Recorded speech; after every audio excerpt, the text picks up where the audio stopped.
silence in my parents' living room wasn't peaceful. It was the kind of silence that happens right after a bomb goes off. The ringing in your ears, the dust settling, the realization that everything you knew is gone.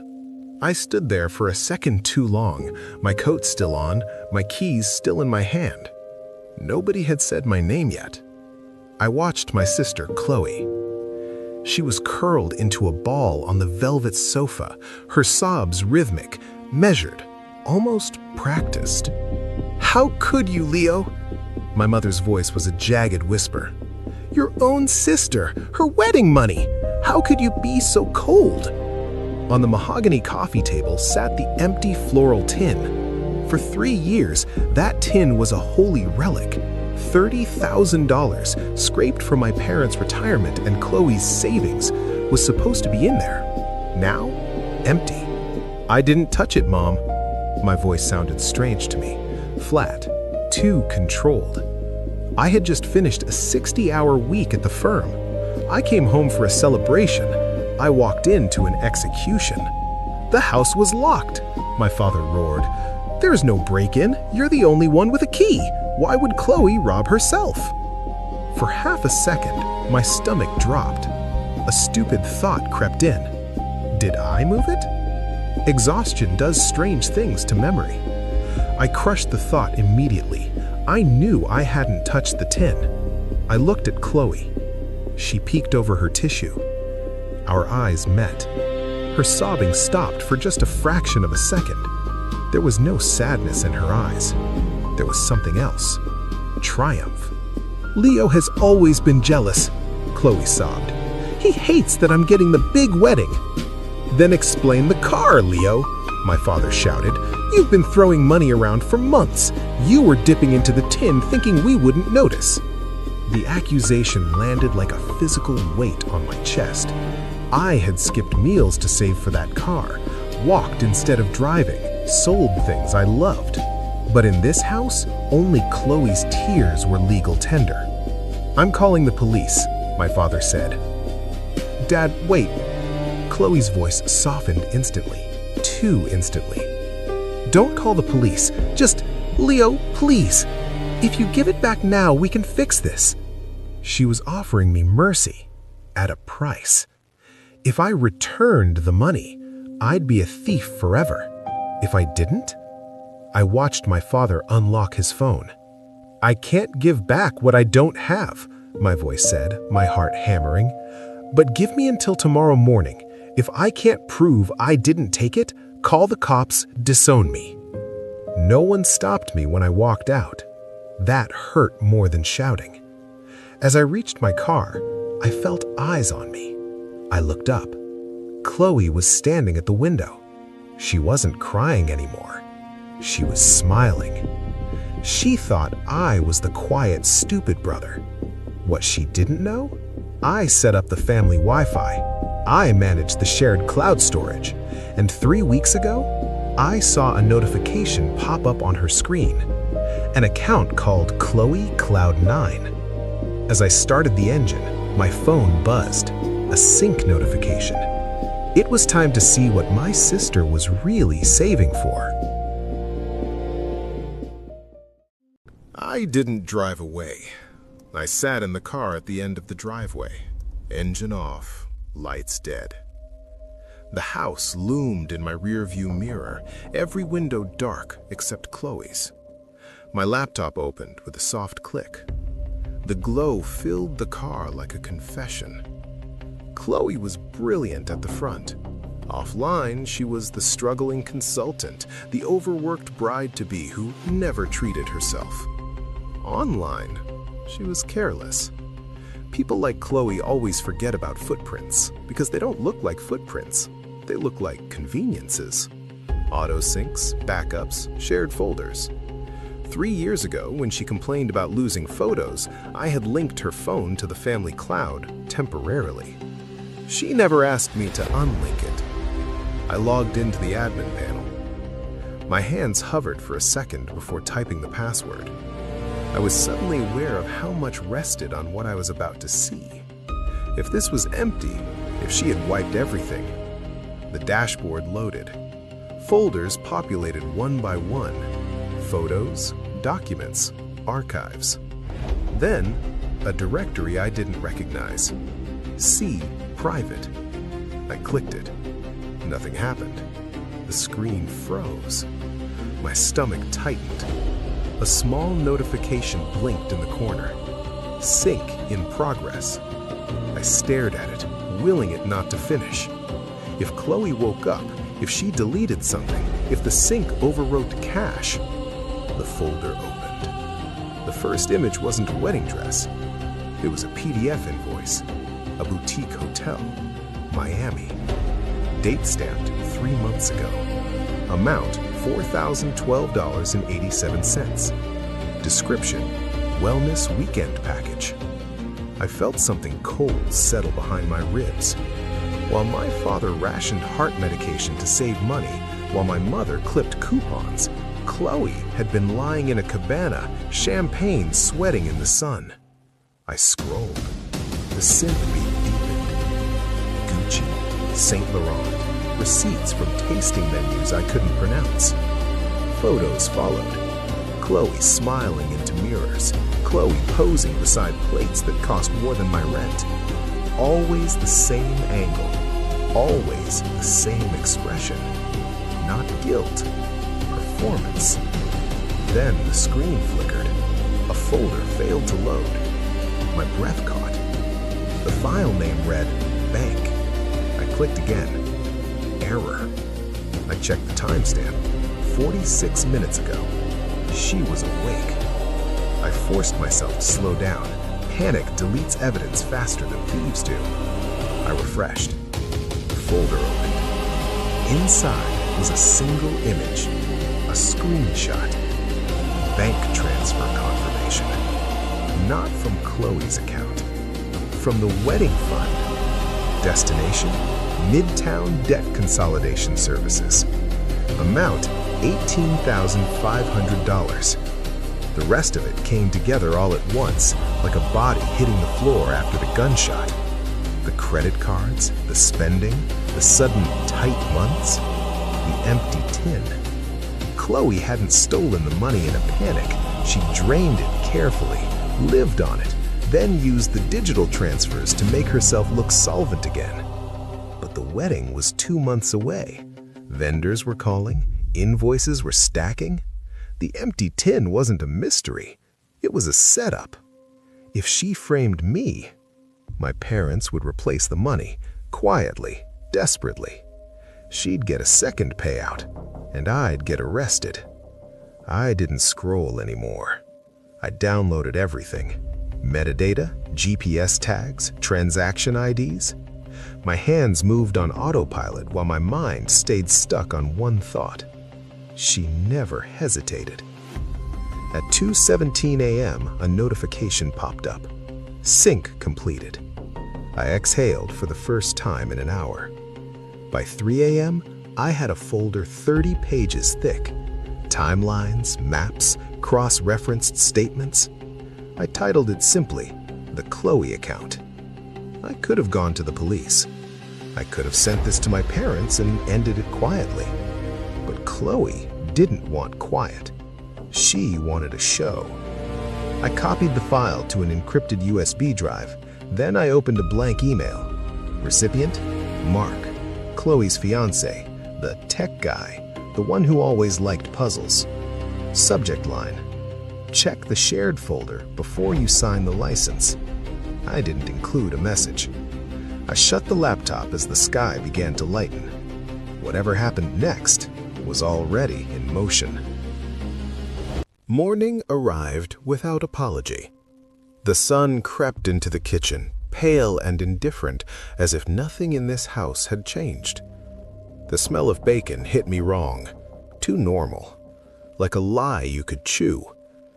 Chloe sat at the table in a white cashmere sweater, clean, soft, innocent. She leaned into Mark's shoulder, fingers laced through his sleeve. But Mark didn't look at her. He stared at his phone, face drained of color, thumb hovering just above the screen, as if one more tap might finish him. "Sit down, Leo," my father said. "I hope you used last night wisely." I took the chair opposite Chloe. The clock over the fridge clicked. I placed the USB drive in the center of the table. It landed with a sound that was somehow louder than it should have been. "What's that?" Chloe asked. Her voice wavered, just enough to be convincing. "A wedding gift," I said. "Thought you might want it early." My mother's hands shook around her coffee mug. "Leo, please, just tell us you have the money." I shook my head slowly. "I can't, Mom." I turned to my father. "Before you call the police, ask Chloe something." Chloe squeezed Mark's arm. "Ask her where she was the second weekend of October, the one where Dad stayed overnight at County General." Chloe answered instantly. Too fast. "Chicago. Work conference, you know that." I nodded. "Right, Chicago." I let the word hang. The clock clicked again. "Then it's strange," I continued, "that her phone says she was standing on a balcony overlooking the Atlantic Ocean." Chloe laughed, a sharp, brittle sound. "You're stalking me now. You're insane." "Am I?" I said, "because the photos from that trip are geotagged. Miami, Fontainebleau Hotel." My mother's breath caught. Chloe turned to my father. "Dad, please, he's hacking me. He's always been good with computers, you know that." I said nothing.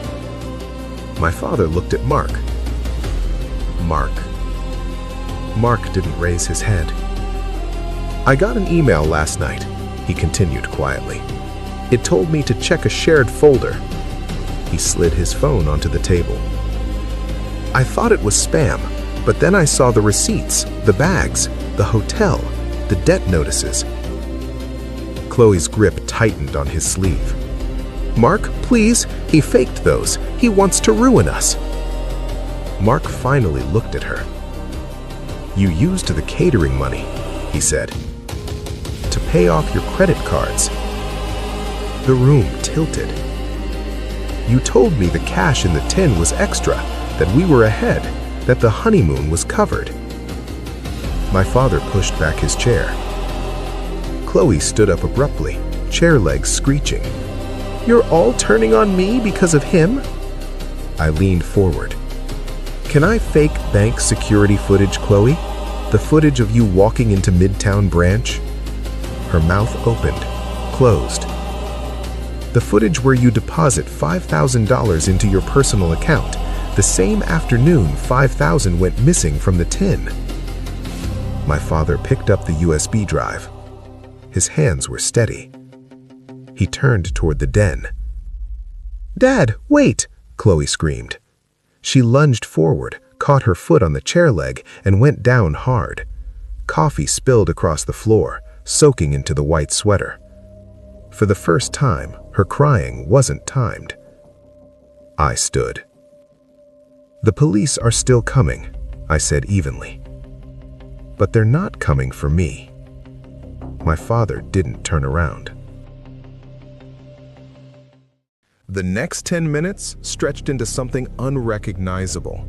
No one spoke. From the den came the soft, relentless sound of a mouse click. Click, click, click. Each one felt like a nail being placed.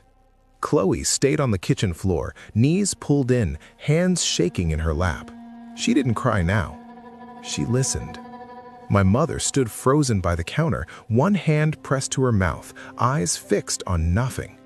Mark hadn't moved since sitting back down.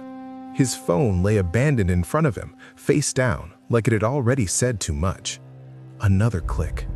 My father's voice drifted out from the den, low, flat. "I don't understand this," he said. "The spa charges, the jewelry." Click. "The cash withdrawals," he continued. "The deposits." Click. He stepped back into the kitchen holding the laptop, not like a device, like evidence. He stopped in front of Chloe. "You let us believe your brother was a thief," he said. "You watched us scream at him." Chloe looked up, eyes wide, searching for something to grab onto. "I was going to fix it," she said quickly. "I just needed time. I had to fake it until I made it." My father didn't raise his voice. "You were wearing $500 shoes," he said, "paid for with our retirement." That did it. Mark stood. "The wedding is off," he said. "I'm calling the vendors." Chloe scrambled to her feet. "No, Mark, wait!" He stepped away from her touch. "And I want the ring back," he added. "Now!" Her fingers trembled as she slid the diamond off. It hit the table with a dull, final sound. Mark didn't look back as he grabbed his coat. Silence rushed in to fill the space he left behind. I leaned against the counter. "You know," I said calmly, "I was thinking about your Chloe Cloud9 account." Chloe's head snapped toward me. It'd be a shame if people misunderstood the brand. Her breathing quickened. "What did you do?" she whispered. "Nothing," I said. "That would have been cruel." I paused. "But an automated script I wrote last night. It doesn't really understand loyalty." Her eyes went unfocused. "It sent a press release," I went on, "to everyone you've ever tagged, bridesmaids, brand partners, extended family." I tapped the USB drive. "They all have the PDF now."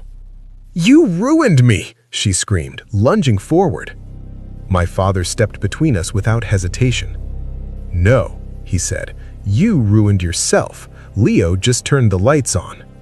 Red and blue flashes began crawling across the kitchen walls. Sirens rose in the distance. Chloe sank back to the floor. This time, there was no performance left. "The officers are here," I said, picking up my keys. "I'm going to get breakfast." I turned toward the door. As I passed my father, he reached out for my shoulder. I stepped back. "I'll send you the bill for the rest of the car," I said, quietly, "since you were so concerned about how I paid for it." I opened the door. "I think you can cover it," I added, "as an apology tax." 1 year later. It's strange how quiet life becomes when the shouting stops. I'm on the balcony of my apartment, 300 miles from the house with the velvet sofa and the empty tin. The city below hums, distant and anonymous. The air feels lighter here. Chloe didn't go to prison. My parents refused to press full charges, restitution, probation, a softer ending than she deserved. But consequences don't always wear uniforms. She lives in a studio now, works at a dry cleaner. Every few months, she tries again. A new account, a new name, a new beginning. It never lasts. Someone always posts the PDF. The comments fill in the rest. The internet is patient like that. Mark moved on. He sent a message once, just 2 words. "Thank you." I didn't reply. We aren't friends. We're just people who survived the same lie. My parents call every Sunday. They talk about weather, about traffic, about neighbors whose names I don't remember. They never say Chloe's name. And I never say that I haven't forgiven them for believing her tears over my loyalty. Trust is like glass. Once it breaks, you can put it back together, but it never stops cutting. I use the apology tax to start my own firm. It's small, honest, quiet. The kind of place where numbers mean something. Sometimes people ask if I regret ruining my sister's life. I check the time on my watch, the one I bought with my own money, and I smile. I didn't ruin her life. I just stopped carrying her lie. The truth has a cost. So does silence. I learned that the biggest lies don't hide in offshore accounts or locked safes. They sit in small floral tins on coffee tables, and everyone pretends not to look.